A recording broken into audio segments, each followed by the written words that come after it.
It is time to do what I think is one of the most important things that you can do for a cool season lawn, and that is to overseed.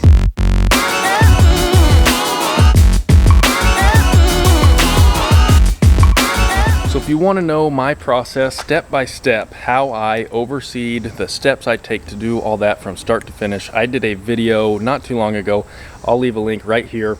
You can go watch that, and that will walk you through every single thing that I do to have good results from overseeding. So one thing that I do talk about in that video is that you need to do something to get seed to soil contact, usually aeration or dethatching. I don't need to aerate here because I've aerated, the past few years. I also use the liquid aeration products, and so my soil is not compacted. However, I am going to use the dethatcher mainly just to get some lawn debris out. Even though my lawn looks completely green and healthy, you will be shocked at how much junk and lawn debris comes out of this. And running that dethatcher over here will also help get some seed to soil contact so our seeds can germinate and root. So whether you are aerating, whether you are doing the dethatch method or the power rake method, one thing I do want to say is that I prepped my lawn by mowing it lower. I've already taken care of that. And then once we have the power rake ran over this, I'll run it back over with the mower to collect it. And I'll probably knock it down even one notch lower on my mower, just so that I give myself a little bit of extra time to allow the new grass to grow before the old grass outgrows it.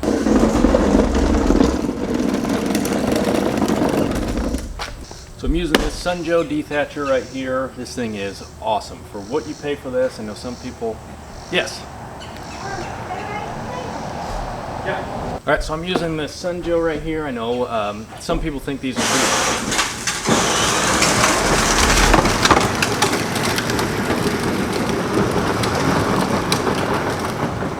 video bombed. So I'm using this Sunjoe right here. This is a corded dethatcher. This thing, I want to say around 140 bucks on Amazon, but if you are somebody who rents every year, even if you only do it once a year, this thing will eventually pay for itself. It does a really nice job. It comes with two attachments. Right here I've got the dethatcher, it's got these tines. It also comes with a scarifier that's just a little more aggressive. All I'm going to do, run this over the lawn in two different directions and see how much junk we can get up.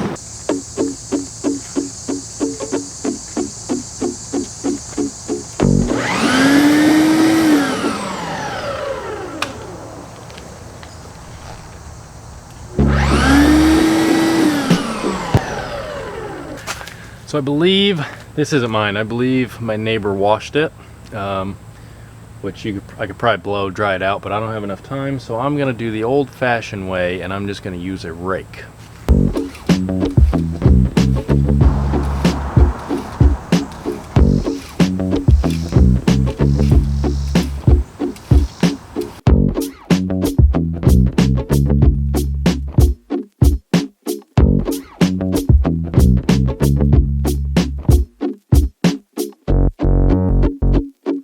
Got to be the cheapest yet most labor intensive way to dethatch your lawn. It's doing a really good job.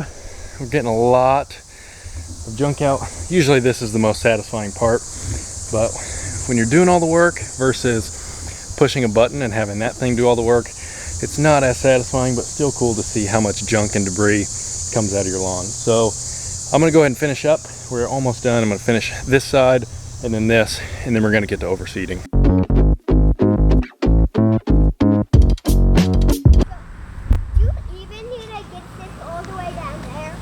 All the way down, yep. Think you can do that?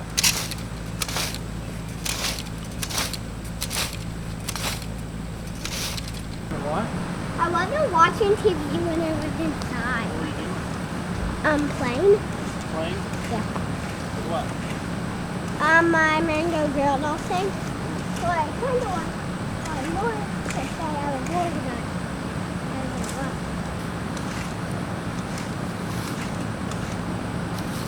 Hey, what are you doing? I'm trying to get it off. It's more one better than you don't have to do. Like if you just do something, like if you just have it press something on your phone, and then it would be all done. Yeah, we should come up with an invention like that. That would be better. You can make millions. Yeah. Be a millionaire.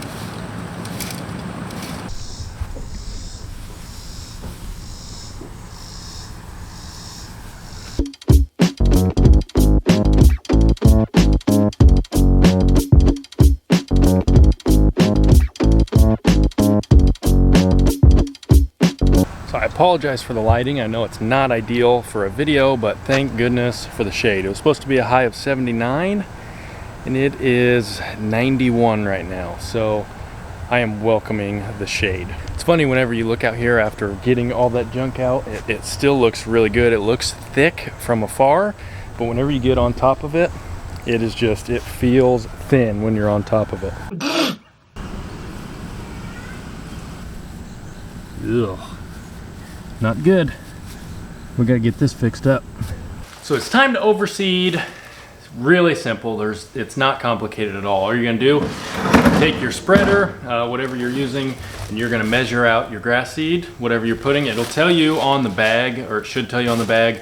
I'm using tall fescue because that's what my front is, GCI, turf type tall fescue. I've got this much left, tons, but luckily I have another bag here. So I'm gonna do 6 pounds per 1,000 for the overseeding of this right here. And then what I did last year, and I'm gonna do it again this year, is I've got Kentucky bluegrass. With this, I'm gonna go 1 pound per 1,000 square feet. If you are interested, this same brand has a mostly tall fescue with a little bit of Kentucky bluegrass that comes in one package of a bag like this. It's all mixed together.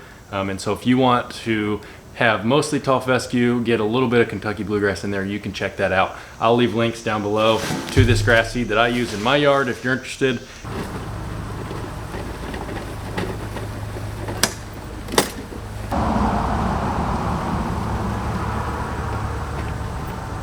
If you have any bare spots, kind of like this and that over there, if you remember, this is where the chameleon spilled and just absolutely destroyed me. I just got effed by that thing.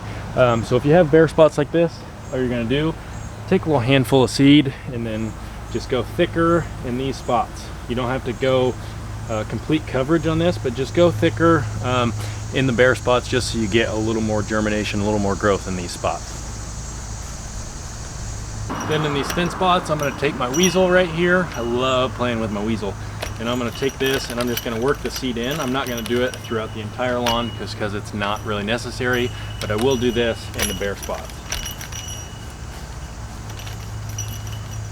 All right, so the last thing that I'm gonna do in this process is to feed the new grass. And so I've talked before, if you're going to granular fertilizer, the number one thing that I recommend, just my opinion, I'm gonna say the Scott's starter fertilizer with weed preventer in it. That's gonna help your new grass grow and then prevent weeds from popping up. If you wanna go with the liquid, you can do the Next Green Pop, you can do the Lawn Star starter fertilizer. I'll put links to all this stuff down below. I'm also a big fan of just using what you have and not going out and spending extra money. So I'm going to use this Pro Pete 111111. What we want is the middle number. Middle number is gonna help with roots.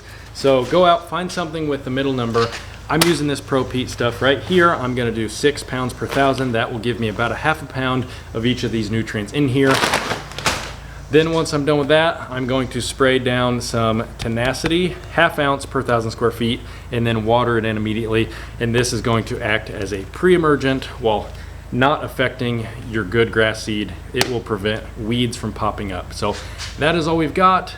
If you have any questions, please leave them down below. I'll leave links to all this stuff and links to some other videos that I've done on seeding so that you can be successful, because you don't want to go through all this time and effort and spend this money and then not be successful. So watering is next. We're going to keep the seed moist until we see germination, and then we will do probably another week after that of the same watering cycle, and then from there we'll change the watering cycle, and I'll talk more about that in another video.